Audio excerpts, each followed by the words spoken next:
नमस्कार, मगही न्यूज देख रहे हैं आप। मैं हूं आपके साथ स्नेहा और हमारे साथ राजनीतिक विशेषज्ञ सिमरनजीत सिंह हैं। इनसे हम बातचीत करेंगे और जानने का प्रयास करेंगे कि तेजस्वी यादव को आरजेडी का कार्यकारी अध्यक्ष बनाया गया है, जिसको लेकर चिराग पासवान ने यह बयान दिया है कि उनके पार्टी में केवल परिवारवाद चलता है। इसको लेकर आप क्या कहेंगे?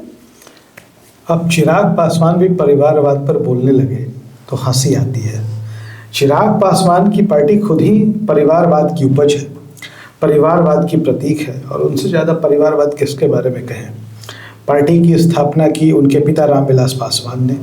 रामविलास पासवान के ज़माने में उनके दो छोटे भाई रामचंद्र पासवान उनके साथ सांसद भी हुआ करते थे, और एक छोटे भाई पशुपति कुमार पारस उसके प्रदेश अध्यक्ष हुआ करते थे। फिर एक समय आया कि उनके छोटे भाई रामचंद्र पासवान जी का देहांत हो गया, तो उनके बेटे प्रिंस राज उनकी जगह पे सांसद होने लगे। तो पार्टी के 4 लोग ऐसे नजर आए। पांचवें खुद चिराग पासवान। जब चिराग पासवान ने जब चुनाव लड़ने के लायक, राजनीति करने के लायक हो गए, तो उनको भी रामविलास जी ले आए और वो जमुई से सांसद बनने लगे और पार्टी के फिर राष्ट्रीय अध्यक्ष बने देहांत के बाद। और चिराग पासवान जी के साथ ही जब चिराग पासवान जी अपनी जमुई सीट छोड़ के हाजीपुर आते हैं, तो अपने एक जीजा जी अरुण भारती जी को जमुई से चुनाव लड़वा देते हैं। उनके एक और जीजा जी बचते हैं, तो उनको वो अनुसूचित जाति आयोग का अध्यक्ष बनवा देते हैं। और अभी हाल में जो विधानसभा का चुनाव संपन्न हुआ, उसमें एक अपने भांजे को विधानसभा का चुनाव भी लड़ा देते हैं। तो ऐसे में चिराग पासवान अगर परिवारवाद को लेकर बोलते हैं तो हंसी छूटती है, हंसने वाली बात है। कम से कम उनको इस बारे में बोलने का कोई नैतिक अधिकार नहीं है।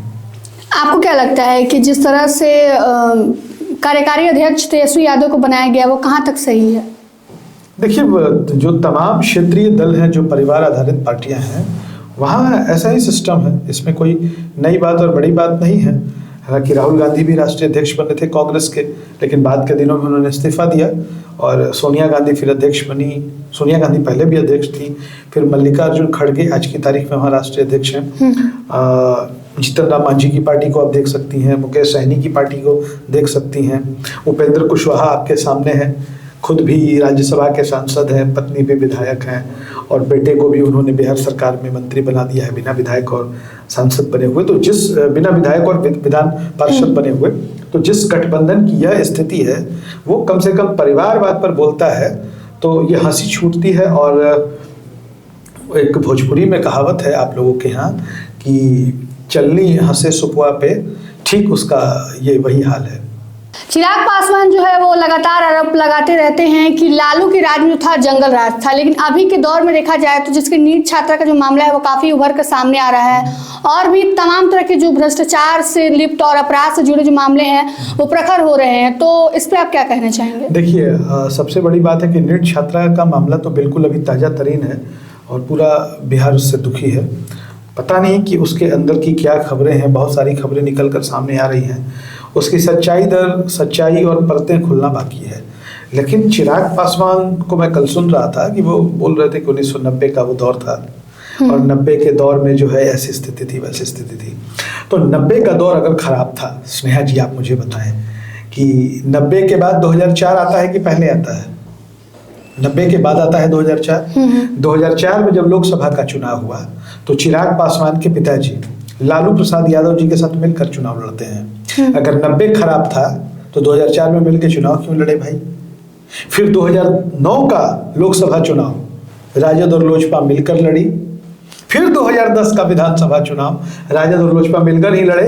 राबड़ी देवी मुख्यमंत्री पद की उम्मीदवार थी और चिराग जी के चाचा पशुपति कुमार पारस उप मुख्यमंत्री डिप्टी सीएम के उम्मीदवार थे।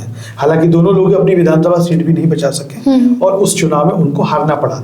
तो मैं ये कह रहा हूं कि जब 90 का दौर इतना खराब था, तो फिर आपको 2004 में, 2009 में, 2010 में 3 चुनाव गठबंधन करने की क्या जरूरत थी? अच्छा, 2009 के लोकसभा चुनाव में जब रामविलास पासवान जी खुद अपनी सीट हाजीपुर हार गए, तो राजद के कोटे से वो राज्यसभा चले गए। जब राजद इतना ही खराब था तो राज्यसभा उनको नहीं जाना चाहिए था। देखिए, दरअसल हो क्या गया है कि मीडिया काउंटर क्वेश्चन नहीं कर रहा है, उसको उलट के लोगों से सवाल करना चाहिए। राजनीतिक दलों के नेता प्रवक्ताओं को जो भी मन में आता है वो कह देते हैं। जो भी मन में आता है उनके कह देते हैं, हमला बोलते हैं और वो जनता को दिग्भ्रमित करने का प्रयास करते हैं। जनता भोली भाली है, लेकिन मीडिया के लोगों को कम से कम ये पूछना चाहिए कि भाई तब ऐसा आपने क्यों किया था? अगर लालू जी इतने खराब थे तो मिलके चुनाव 3-3 चुनाव क्यों लड़ा आपने उनके साथ? और उनके कोटे से आप राज्यसभा कैसे चले गए, क्यों चले गए? ये बात पूछनी चाहिए थी, लेकिन वो ये सवाल को नहीं पूछते हैं। चिराग पासवान ने कहा कि तेजस्वी यादव की अभी इतनी बुरी तरह से हार हुई है, बिहार में विधानसभा चुनाव बीता है, उनको पहले चिंतन करना चाहिए, लेकिन उनको कार्यकारी अध्यक्ष बना दिया गया है। देखिए, चिराग पासवान को इस पर भी सोचना चाहिए। वो जो कह रहे हैं 2005 में विधानसभा के चुनाव हुए, उसके बाद 2005 में 2 बार विधानसभा के चुनाव हुए थे।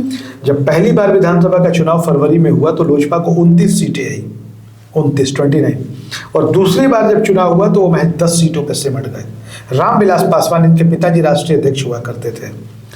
चिराग पासवान जी की पार्टी 2009 में लोजपा की इतनी बुरी स्थिति हुई कि 1 सीट भी उनको नहीं आई लोकसभा में। खुद रामविलास पासवान अपनी पारंपरिक सीट जहां से वो रिकॉर्ड बनाया करते थे, वहां से भी वह चुनाव हार गए। तो रामविलास पासवान जी ने क्या राष्ट्रीय अध्यक्ष पद से इस्तीफा दे दिया था? चिराग पासवान जी की पार्टी जो है 2020 के चुनाव में अकेले लड़ी थी। क्या नतीजे रहे थे? 1 सीट उनको हासिल हुई थी। तो क्या इन लोगों ने इस्तीफा दे दिया था? क्या तेजस्वी यादव की पार्टी की हार हुई तो उनको कार्यकारी अध्यक्ष नहीं बनना चाहिए था? तो जब इनकी पार्टी की हार होती थी तो यह इस्तीफा देते थे क्या? तो सारी उम्मीदें और सारे तमाम आरोप प्रत्यारोप तेजस्वी यादव पर होना यह बताता है कि बिहार में अभी भी तेजस्वी यादव जो है विपक्ष के सबसे बड़े नेता हैं। तेजस्वी यादव के इर्द गिर्द राजनीति घूम रही है, खास तौर से कल जब वो राष्ट्रीय कार्यकारी अध्यक्ष बने हैं उसके बाद से, और तेजस्वी को इसके लिए तैयार भी रहना चाहिए। अब जो तोप का मुंह है दुश्मनों का वो तेजस्वी की ओर ही घूमेगा और तेजस्वी पर हमले होंगे। हालांकि मैंने आपको जवाब दे दिया कि तेजस्वी यादव से ज़्यादा हार का सामना लोजपा को करना पड़ा है। लोजपा क्या है, बीजेपी जनता दल यूनाइटेड के साथ मिलकर उनको सीटें आ जा रही हैं, वो अपनी सीटें बना ले रहे हैं, तो उनको लगता है कि उन्होंने बहुत बड़ा तीर मार लिया है। दरअसल चिराग पासवान के पास वोट है, इसमें कहीं कोई दो राय नहीं है, पर वो वोट इतना नहीं है कि वो अपने बूते कुछ कर सके। उनको भाजपा, जदयू या बाकी लोगों के साथ मिलकर ही अपनी राजनीति को करना पड़ेगा। चिराग पासवान अच्छे नेता हैं, उभरते हुए बिहार के युवा नेता हैं, तेजस्वी भी युवा नेता है। मेरा तो ये कहना है कि राजनीतिक बातें अपनी जगह, चिराग पासवान लगातार कहते हैं कि पारिवारिक सदस्य हैं उनके तेजस्वी, उस परिवार से उनका पारिवारिक रिश्ता है, इस नाते उन्हें दिल बड़ा करके कम से कम तेजस्वी यादव को नई उपलब्धि के लिए, नई जिम्मेवारी के लिए बधाई देना चाहिए था, ना कि वो आते के साथ जो है वो बयानबाजी शुरू कर दिए। कल का दिन कम से कम बयानबाजियों के लिए नहीं था, लेकिन क्या कीजिएगा, राजनीति है, यहाँ बयानों के दौर चलते ही रहते हैं, बयानों के बम फूटते ही रहते हैं। कई नेता तो ऐसे हैं कि बयानों से ही जिंदा है, काम उनका कुछ दिखाई नहीं देगा। खुद चिराग पासवान जी केंद्र में मंत्री हैं, बिहार फर्स्ट, बिहारी फर्स्ट, और पत्रकार मित्रों को ये बताना चाहिए कि बिहार फर्स्ट, बिहारी फर्स्ट के नाम भी ये 2 साल से मंत्री बने हुए हैं। बिहार में कितने कल कारखाने, उद्योग धंधे लगे, बिहार में पलायन कितना रुका, बेरोजगारी पर चिराग पासवान जी के मंत्रालय ने बिहार के लिए काम किया, तो उस पे बात नहीं, बात तेजस्वी पे। पत्रकार बंधु भी हमारे जो है वही सवाल पूछेंगे जिसमें मज़ा आता हो, उनको यूट्यूब पे व्यूज़ मिलता हो, तो इसीलिए सारी बातें हो रही हैं। जो मूल मुद्दे और विमर्श जो आवश्यक है, जो ज़रूरी है, जो बिहार के लिए है, बिहार के युवाओं के लिए है, उन पर बात कोई नहीं कर रहा है। यह दुर्भाग्य है बिहार का। फिलहाल के लिए इतना ही। इस रिपोर्ट में हमने जानने की तमाम उन सवालों के उत्तर जानने का प्रयास किया। फिलहाल के लिए इतना ही, और तमाम खबरों और अपडेट के लिए बने रहे मगही न्यूज़ के साथ। धन्यवाद।